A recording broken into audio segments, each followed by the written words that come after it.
too fed Now, up.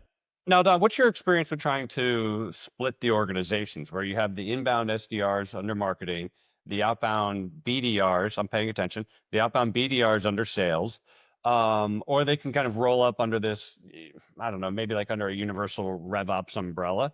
Um, if the alignment is strong enough, can that actually work? So it could work, and you mentioned there is some kind of natural kind of alignment here to say, hey, part of the inbound motions could be completed by the SDR, so they would be part of that group, the inbound people, and then the outbound BDRs, as we call them here, be important. It needs to go though to make sure that this is a little bit when you bring in the function of the RevOps into helping kind of making sure everything is glued together because you need shared metrics, you need the dashboards and shared dashboards. You need SLAs. Everything needs to be clear. Who needs to be owning what? Otherwise, it's going to be a turf war because you're starting also to talk about attribution and start to go into this very gray area of like, is this an inbound or is this an outbound? If he was on my list for outbound and I did a bunch of stuff and nothing happened, but all of a sudden he signed up for a demo, is it inbound or is it outbound? So you get into a lot of murky places and just created another sets of groups that are going to fight with each other for credit versus getting stuff done.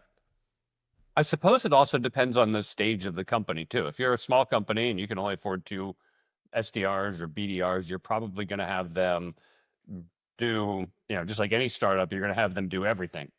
So if you're early stage, you might lump them together under sales just to keep it really simple too, because oftentimes organizations hire ahead of sales before they hire ahead of marketing, and that's a completely different subject there.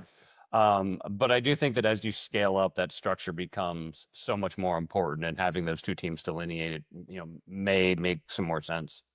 Yep. And if your go-to-market motion is mainly product led or Great kind of point. a PLG, Yeah. then you might even see the SDRs reporting to the growth team or the customer success organization, or so you could even create another layer of Yeah. complexity. Yeah. I do want to bring up, I think, two or three points that I think important to touch on. I don't know if there's clarity of answer, but they're important to have in your peripheral vision on when we talk about it.